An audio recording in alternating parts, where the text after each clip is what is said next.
Welcome to Travel Smart, the insider's travel guide from independent TV. This is the series where we share our take on the best destinations to visit, as well as the most sustainable ways to explore the world. In this episode of Travel Smart, we're taking a closer look at the Antalya region of Turkey, a wonderful area full of history and discovery.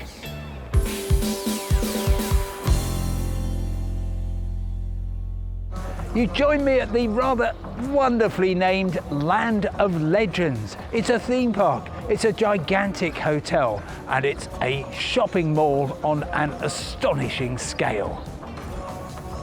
But then that can be said for a lot of sites around Antalya. Picturesque valleys, waterfalls, lakes and canyons await keen explorers visiting the Taurus Mountains. If you find yourself following the routes around Mount Chimera, be sure to keep an eye open for the mysterious Yanartas, dozens of small fires which burn constantly from vents in the rocks on the side of the mountain. Combine culture and cardio with a visit to the ancient city of Termessos. This mountaintop city sits 1,000 metres above sea level and has remained virtually untouched for millennia. The challenging climb to the city that Alexander the Great once referred to as the Eagle's Nest rewards visitors not only with remarkable views over the Pamphylia region, but also the sense that you've somehow hiked back in time. Antalya is famed for antiquity, from the ancient theatre at Aspendos, where gladiators once fought, to Kekova's sunken city, still visible under crystalline waters, the dramatic temple of Athena and Apollo at Side, or Myra's rock-cut tombs dating back to the 4th century BC. These must-see sites are beautifully preserved and breathtaking to experience.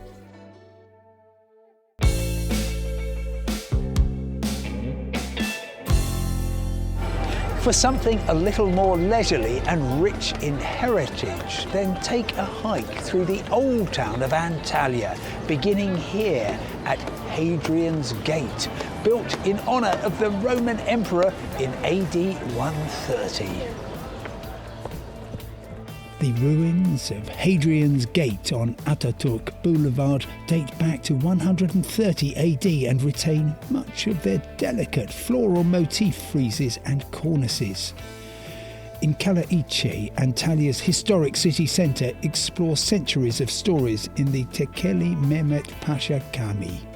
The Antalya Museum, one of Turkey's largest, hosts exhibits from the Paleolithic age to Ottoman times and is a must-visit for those interested in the rich archaeological history of this region.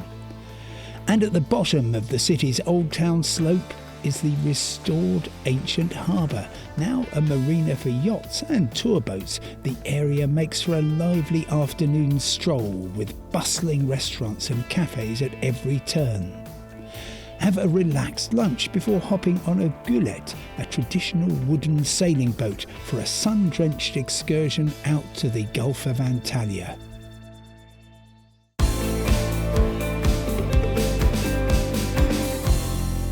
Time now to answer your questions about travel to this stretch of the Turkish coast. The first one is very straightforward. What's the best time to be in Antalya? Well, in the depths of winter, you'll be glad you're here. It's 13 degrees closer to the equator than the southernmost part of the UK. I really love the springtime here. April into May is just gorgeous. You've got warm days, cool evenings, and everything is fresh. But I also adore September and October, partly because the Mediterranean is at its warmest, having been cooking nicely all summer. Next question. I want to travel around the region. Do I have to hire a car?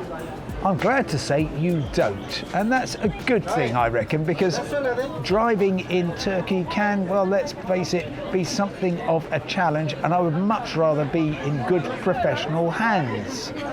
Antalya actually has pretty good public transport, including a couple of excellent tramways, which are a really good and environmentally friendly way to travel. To go slightly further from the city centre, well, the wonderful Turkish dolmuş is the way to go. That, of course, is a minibus stuffed, as they say, to the maximum number of passengers. But it's a fun and friendly way to travel. And for getting any further, well, there are superb long-distance coach services here in Turkey, and they generally operate from the Otogar, the bus station, which is a few kilometres out of town, but very easy, very relaxed, very good value. Final question. Would you recommend Antalya as a city break destination? Yes, I certainly would, but not as a standalone flying nearly 2,000 miles city break. Much better to plan a bigger holiday in this part of the Turkish coast and to build in a proper 48 hours in Antalya as an important element of that. The more you do on your holiday, the less the proportionate impact on the planet and the better time you are going to be having. Thanks very much indeed for all your excellent questions. Please keep them coming. That's it for this episode of Travel Smart from independent.co.uk/TV. Be sure to check in for the next episode, which you can watch on site on the Independent's mobile app or on your smart TV. Be sure to check independent.co.uk/travel for the latest travel news, reviews and advice. You can also listen to my daily travel podcast.